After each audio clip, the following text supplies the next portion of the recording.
song. It goes a little bit like this.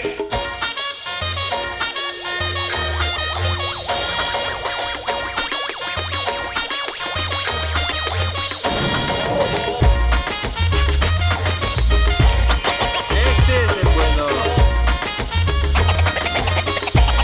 Perfecto aquí.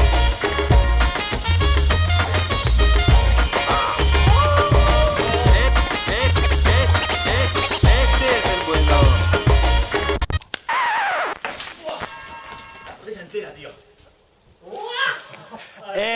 Esa la tengo buenísima. Joder, Loro está contento, ¿no? Dicho, Chris, de miedo.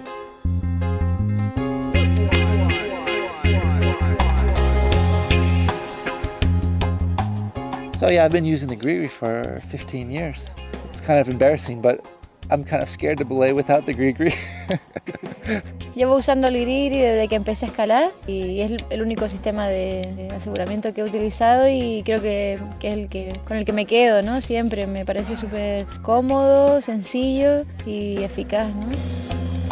Yeah, I'm really psyched about the new GRIGRI because it's just smaller, more compact. You know, it's really nice that you can climb with thinner ropes too, because that's really important for me, climbing with a skinny rope. Most of the time I climb with between a 9.1 and a 9.6 or something like that. Me gusta más el 9,7, ¿eh? Es ligera y es un poco más segura, creo, ¿eh?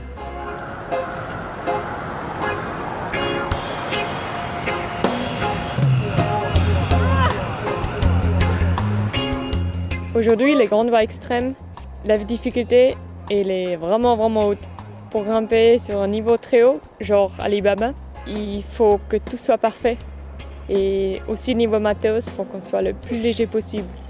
On grimpe avec une corde simple et on assure avec un GRIGRI.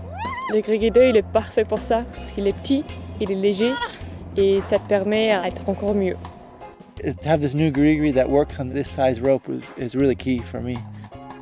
And it's also really nice, the new one, it has a really nice smooth lowering action, so you can really control the open and closure of the thing. Vale. For sport climbing, it's so good, the GRIGRI, because when you're trying a project and you're falling over and over again and you're hanging, and it can be really tiring for the belayer. Sí, porque puedes trabajar mucho los movimientos y el compañero que asegura puede de vez en cuando relajar.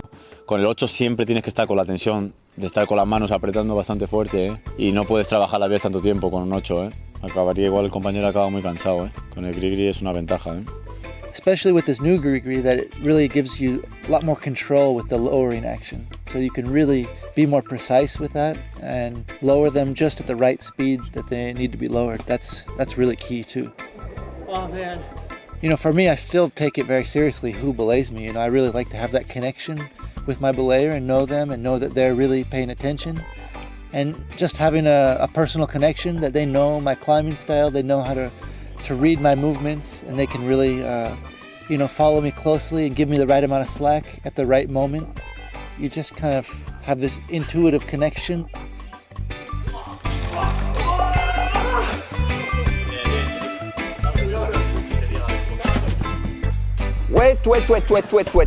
Wait. It's not finished yet. Steve! Come on! Hi guys, my name's Steve McClure. So when you buy a belay device, do you ever take the time to look at one of these things? These things are packed full of information and they usually go straight in the trash.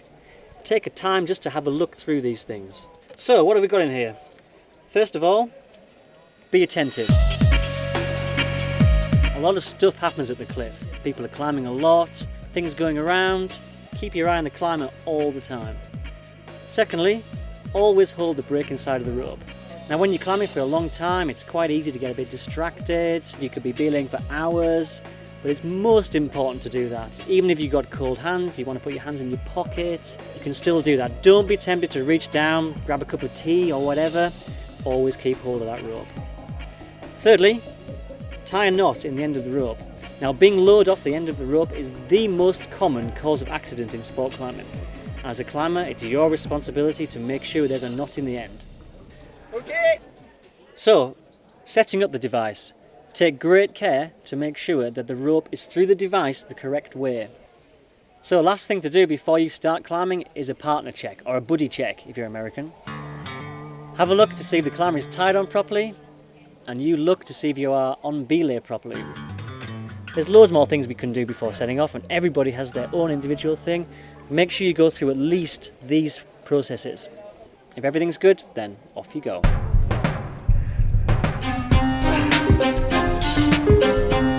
So, on the other side of this technical notice, how to use the device. The GRIGRI should really be used as any normal belaying device, the same as any normal friction plate. And that is, we always make sure we have one hand on the climber side of the rope and one hand on the braking side of the rope. This is the principal belaying position. We always must adopt this position. For feeding rope out, giving slack, we push the rope through the device, and for taking in slack, we pull the rope back through the device, just the same as you would do with a normal friction device. Okay, so you know how it is. Sometimes the climber wants the rope really fast for those lightning clips. It can be really hard to pay out the rope as fast as they want, and they don't want the rope to be tight. So the best way to avoid this really is to allow a bit of movement in your belaying position. Step forward towards the crag and pay out at the same time. Occasionally, of course, they want the rope really fast, and that's the time when you've got to adopt a different position with your hands. Brace the index finger of your brake hand against the lip on the moving side plate and press your thumb onto the cam, still holding the brake side of the rope.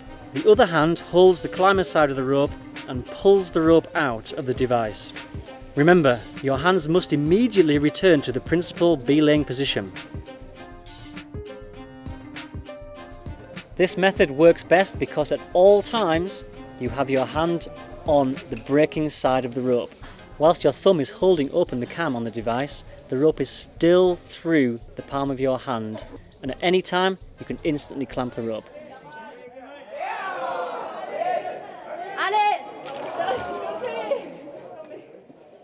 So what happens if a climber should fall?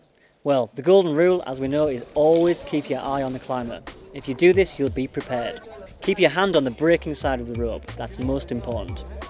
Do not at any point let go of this rope, and do not be tempted to hold the climber side of the rope by itself. This will lead to injury for sure. If you want to give a bit of a dynamic fall, then you can go with the fall. Allow yourself to be taken by the fall.